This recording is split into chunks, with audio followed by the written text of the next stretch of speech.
Goals alone don't solve your problems, but they help you to come up with a solution.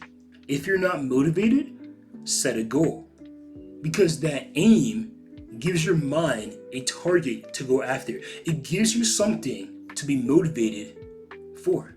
See, motivation is the product of aligned perspectives and values. For example, in the past, when my goal was to make the NBA, I had the perspective of, if I work out, I can get better at basketball in hopes to accomplish my goal. And I had a value set on becoming better at basketball. So because of that aligned perspective and value, I was motivated to put forth effort, to put forth work in accomplishing my goal, even though I didn't always want to. I didn't always want to work out. I didn't always want to eat right, sleep right, watch film, and go to practice. But because of a goal, I had the motivation to do so because of my aligned perspective and values. And that's what goals do. They give you an aim. See, ambition is an aim set towards a target. When I have a target, I have something to go after.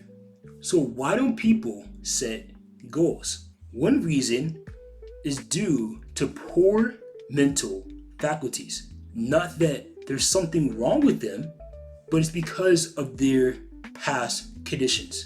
In the past, they set goals, they made aims, they had ambitions, and they failed to accomplish them. So because of past thinking and results from that thinking, they now don't trust themselves to get a different result. See, confidence comes from trust. The more you trust yourself, the more confidence you have in yourself. So why don't we trust ourselves? We don't trust ourselves because in the past, we have lied to ourselves. We said, hey, I'm going to go to the gym 4 times this week, and we failed.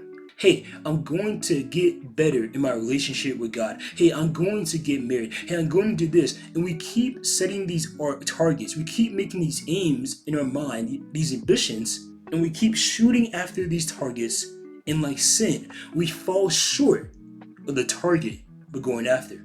And because of that, we subconsciously don't trust ourselves when we set another aim. Why would we do so? Why would we trust someone who continually fails? They don't have confidence that if they set a goal, if they have a target, then when they shoot, they won't miss. So they don't set goals.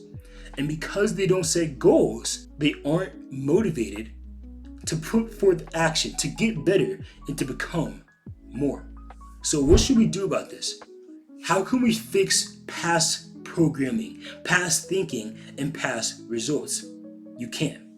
In the sense that you can't change what happened in the past, but you can change how you think about it. And by that thinking, you can get better results in the future. In the past, if you failed, reframe that by looking at the positive. In every area of life, every fact or circumstance or event has both a positive and a negative aspect to it. It's impossible for something only to be a negative or only to be a positive. If we choose to frame it, we can determine the aspect we look at and thus our perception on it. And that perception will help us to change the future. Our perception is what we notice and how we choose to respond to it.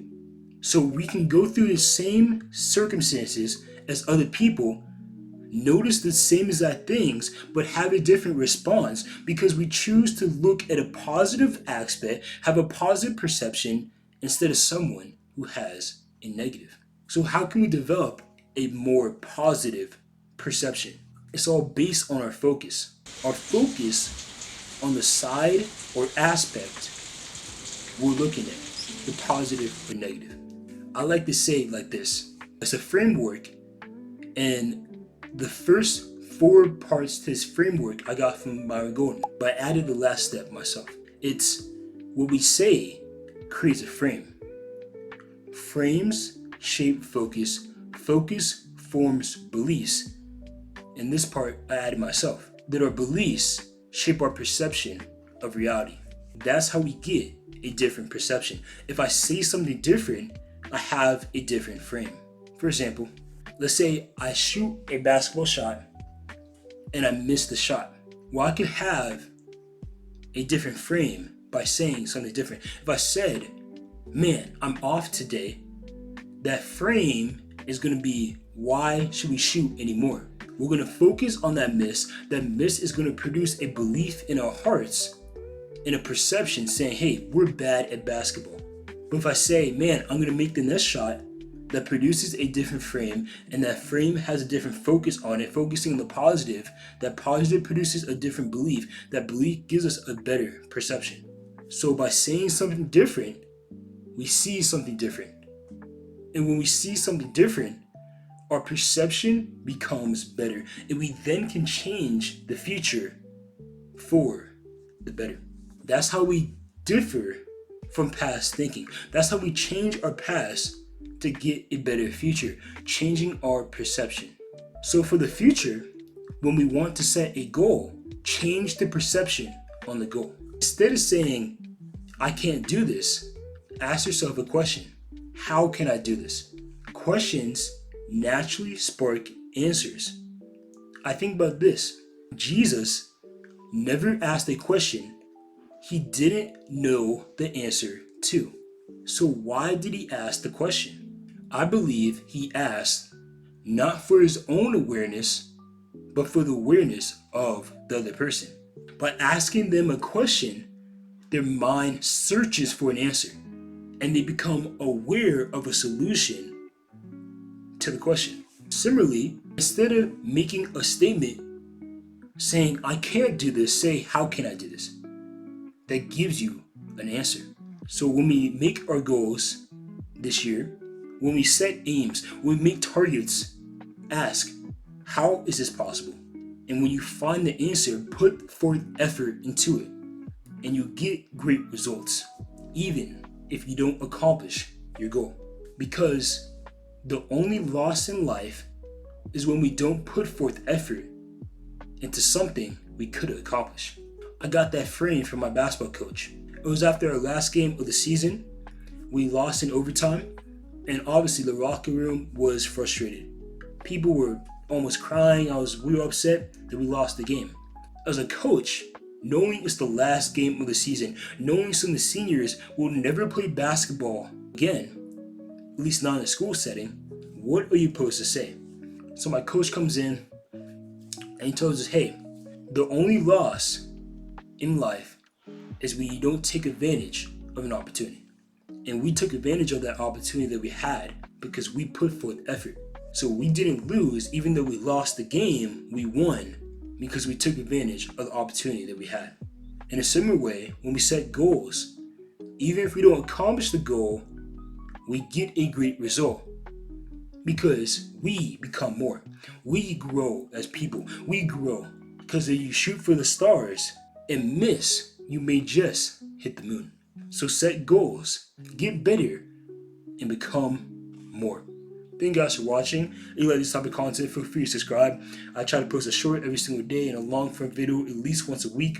Also, that leadership quote that I quoted from my coach is found in this book. This book teaches you how to become influential by controlling what you can control. The message is, when I control the controllables, the things in life that are under my power to control, I influence others to do the same. I inspire others to also control the controllables. So if you want to learn how to become influential, read this book. It's based on principles that if you do, you will become influential because principles always work. Make sure to subscribe, like the video, and check out right here should be a link to another video. So you want to feel free to watch more of my content. Thank you guys for your support. See you guys next time.